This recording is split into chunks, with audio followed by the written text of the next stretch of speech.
శనార్థి జై మండల్ మండల్ టీవీకి స్వాగతం.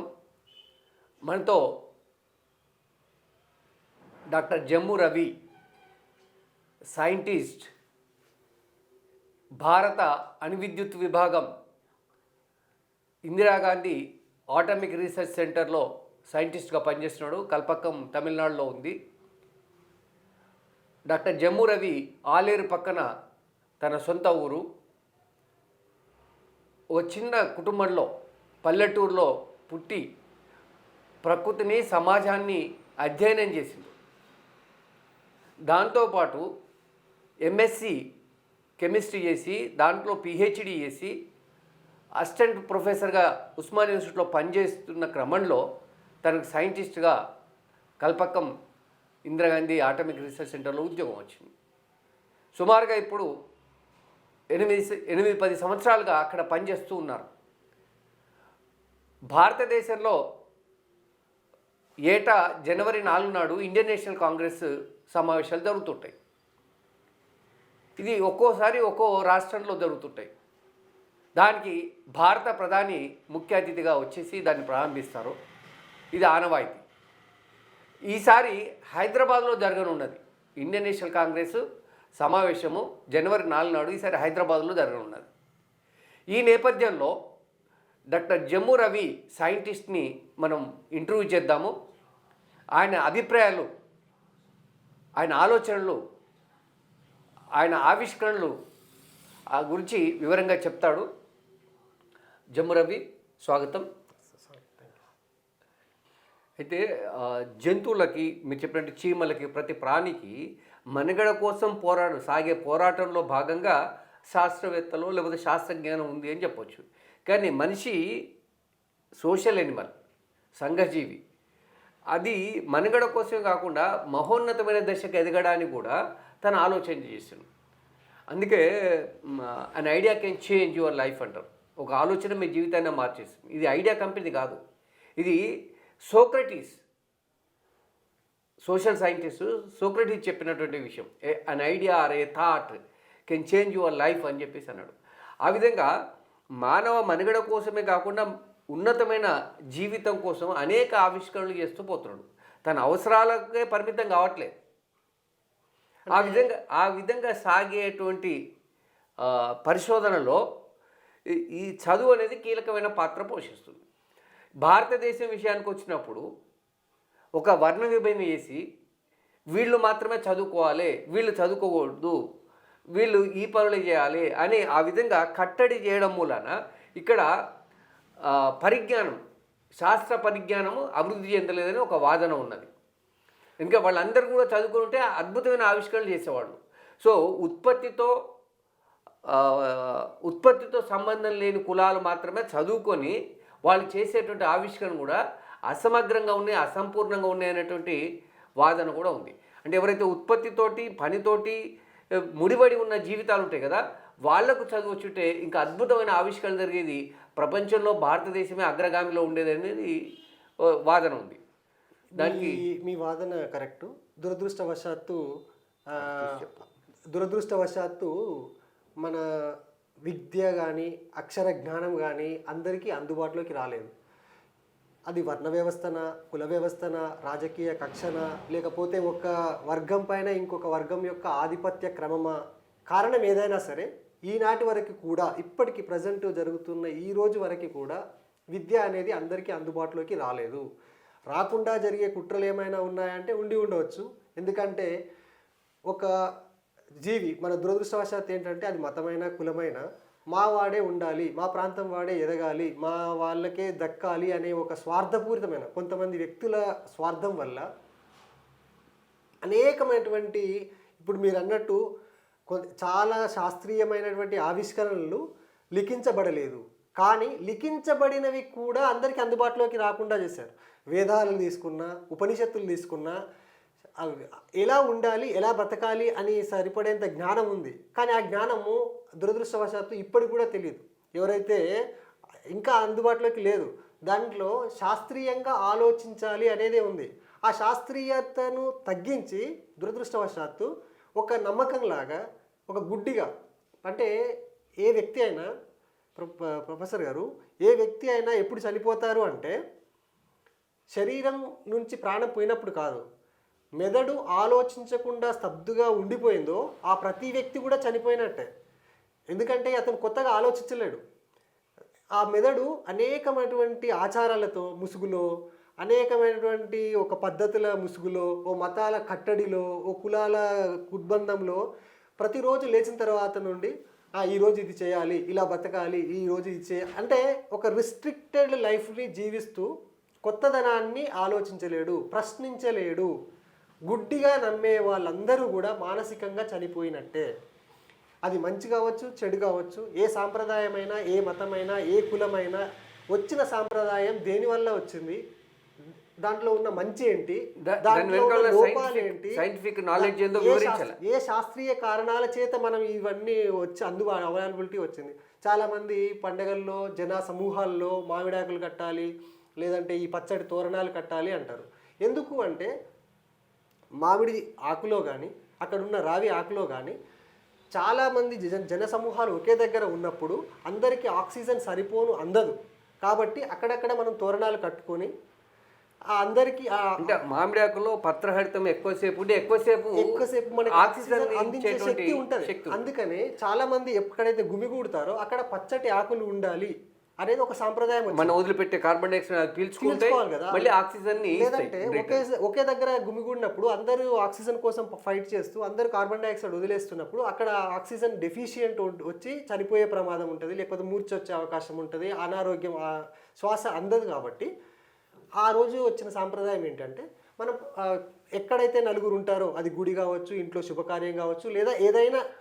అంతేకాకుండా నలుగురు గుమ్ముగూడినప్పుడు లేదా ఒక ర్యాలీగా పోతున్నప్పుడు దుమ్ము లేసేది, ఆ దుమ్ము పార్టికల్స్ కూడా నోట్లకి ముక్కు ద్వారా పోయి కక్కుడు ఎరుగుడు కూడా వచ్చే అవకాశం ఉంటుంది. అందుకే వేపాకును పసుపుని యాంటీబయాటిక్గా వాడుతూ అప్పటికప్పుడు వాళ్ళు తాత్కాలికంగా నిరోధక శక్తి పెంచుకోవడానికి అవి ఉపయోగించారు. అంతే మీరు అన్నట్టు చావు కార్యాల్లో కానీ ఒక వ్యక్తి చనిపోయినప్పుడు, శవాలు చనిపోయినప్పుడు ఒక ఆవు పేడను, ఒక వేపాకు, దీన్ని పసుపు నీళ్ళని చల్లడము, ఇవన్నీ రావడానికి గల కారణం ఏంటంటే అక్కడ ఉన్న ఔషధ గుణాలు, బ్యాక్టీరియాలు కావచ్చు, వైరస్ కావచ్చు, ఇన్ఫెక్షన్స్ కావచ్చు, చనిపోయిన ఉండే అవన్నీ ఇతరులకు సోకకుండా వాళ్ళని ముట్టుకోకూడదు, ఆ ఇంటికి వెళ్ళకూడదు, ఆ చనిపోయిన ఇంట్లో ఎవరైనా ముట్టుకొని వస్తే స్నానం చేయాలి అనే ఈ ఆచారం ఎక్కడి నుంచి వచ్చింది అంటే దాంట్లో ఉన్న శాస్త్రీయత ఏంటి అంటే, మీకు ఇప్పుడు మనకు కోవిడ్ వచ్చిన తర్వాత చాలామందికి అర్థమైంది వైరస్ ఎలా స్ప్రెడ్ అయిపోతుంది, ఒక అంటువ్యాధులు ఎలా వచ్చేస్తాయి అని చెప్పేసి.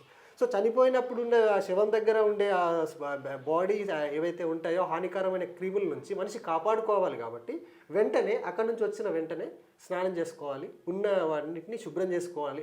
ఆ క్రమంలో ఆ పద్ధతి వచ్చింది. అంతేగాని అసలు చావుకు సంబంధం లేకుండానే ఇప్పుడు మీరంతా పాలోళ్ళు, మిమ్మల్ని మేము ముట్టుకోము, మీ ఇంట్లోకి రాకూడదు, ఇది చేయాలి అనేసి ఒక దురాచారంగా చూపిస్తున్నారు దాన్ని.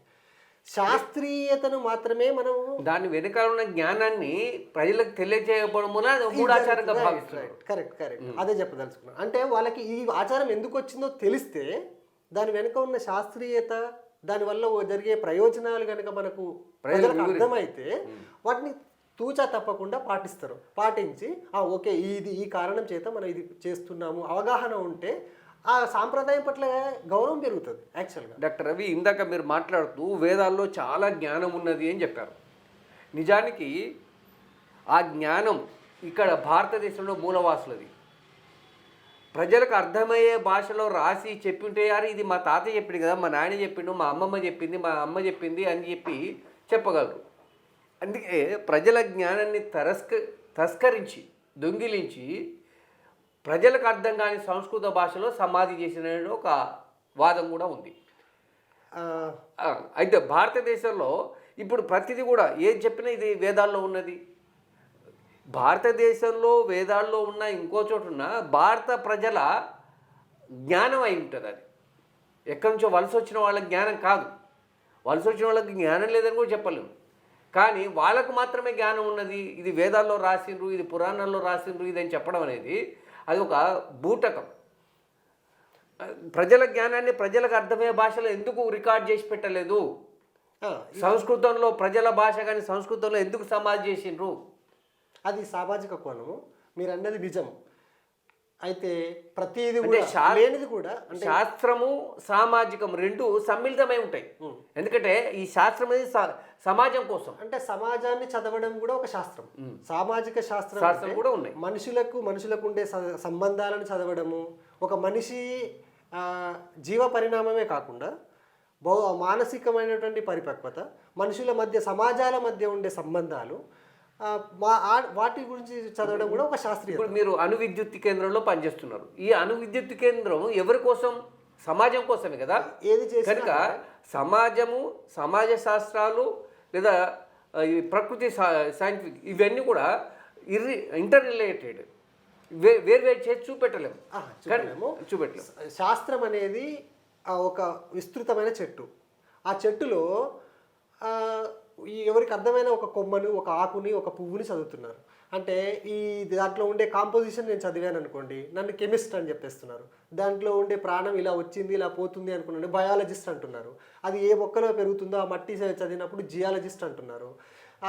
వచ్చే గాలి పీడనాన్ని తట్టుకుంటుందా లేదా, దాన్ని ఏంటి అన్నప్పుడు ఇట్లా రకరకాలుగా మనము ముక్కలుగా విడివిడిగా చేసి ఫ్రాక్షన్ చేస్తున్నాము. కానీ నిజానికి మీరు అన్నట్టు సామాజిక శాస్త్రమైన, అర్థశాస్త్రమైన, ఆ మాటకు వస్తే మానవుడికి సంబంధించి మానవాభివృద్ధికి, మానవునికి అవసరమైనటువంటి మానవుడు కనిపెట్టిన అన్ని శాస్త్రాలు కూడా శాస్త్రమే, అన్నీ కూడా సైన్సే. పేర్లు మారుండొచ్చు. ఇప్పుడు ఒక మనిషి, ఒక నాయకుడు అనేవాడికి వేలాది మంది మనోభావాలని ప్రభావితం చేసి వాళ్ళందరినీ కార్యోన్ముఖులుగా చేయడము, లేదంటే వాళ్ళందరినీ తృప్తిపరచడము తెలుసు. అతన్ని కూడా మనం శాస్త్రవేత్తగానే పరిగణించాల్సి వస్తుంది. ఎందుకంటే హీ నోస్ సంథింగ్. అంటే వాళ్ళని ఏ రకమైనటువంటి దీంట్లో పెట్టాలో వాటన్నిటిని తెలుసు కాబట్టి వాళ్ళని కూడా శాస్త్రవేత్తలుగానే పరిగణించాల్సి వస్తుంది. అంటే నా పాయింట్ ఏంటంటే ఇప్పుడు మీరు అన్నట్టు ఇంకొకటి అడిగారు, ప్రతిది కూడా ఇది వేదాల్లో ఆల్రెడీ ఉంది. అంటే ఇప్పుడు రీసెంట్గా ఎవరైనా ఏదైనా కనిపెట్టారనుకోండి, వెస్టర్న్స్ నుంచి ఒక ఆవిష్కరణ వచ్చేసింది, ఇంటర్నెట్ ఉంది. ఈ మధ్య ఒక రాజకీయ నాయకులు మాట్లాడుతూ మహాభారత కాలంలోనే ఇంటర్నెట్ ఉండేది, అతను వీడియో కాన్ఫరెన్స్ ఉండేది అని చెప్పేసి చెప్పారు. మీరు అన్నది లాజికల్ క్వశ్చన్ ఏంటంటే, నిజంగా అలా ఉంటే మరి వీళ్ళు కనిపెట్టేంత వరకు ఎందుకు చెప్పలేదు? చెప్పకపోవడానికి గల కారణం ఏంటని మీరైతే ప్రశ్నించారో దాంట్లో ఒక న్యాయం ఉంది. ఏదైతే గొప్పది అనుకున్న తర్వాత వచ్చేసి ఇది మా దగ్గర ఆల్రెడీ ఉంది, ఇది మా సాంప్రదాయం అని చెప్పేసి. కానీ అంత మాత్రాన క్లెయిమ్ చేసేది అన్నీ లేవు అని నేను చెప్పలేను. ఎందుకంటే నిజానికి ఏ వేదమైనా, వేదాలలో అంటే ఉపనిషత్తులలో మీరు తీసుకుంటే ముండక ఉపనిషత్తు అనేది ఒకటి, మొదటి ఉపనిషత్తు. 106 ఉపనిషత్తులలో అదొకటి. దాంట్లో స్పిరిచువాలిటీ అంటే ఏంటి అంటే ప్రశ్నించి నేర్చుకో, దేన్ని గుడ్డిగా నమ్మకం చెప్తుంది. దురదృష్టవశాత్తు ఆ ఉపనిషత్తులు కోట్ చేస్తూ మూఢాచారాలనే వ్యాప్తి చేస్తున్నారు. అది ఎవరికైతే లబ్ధి పొందే కొన్ని వర్గాలు అటువంటి ప్రచారం చేస్తుండొచ్చు. కానీ ప్రతిదాన్ని కూడా శాస్త్రీయంగా అధ్యయనం చేయాలి, ప్రతి ప్రాణిని చూసుకోవాలి. అంటే ఇప్పుడు మీరు కొన్ని ఆచారాలను చూస్తే, ఫర్ ఎగ్జాంపుల్ నాన్ వెజిటేరియన్ తినకూడదు, అది మంచిది కాదు, వెజిటేరియనిజం గుడ్ అని కనిపెట్టారు. ఈ ఆకుల్లో ఈ కాలంలో ఇవి తినాలి అని చెప్పేసి. అవన్నీ మనకు అనవసరం.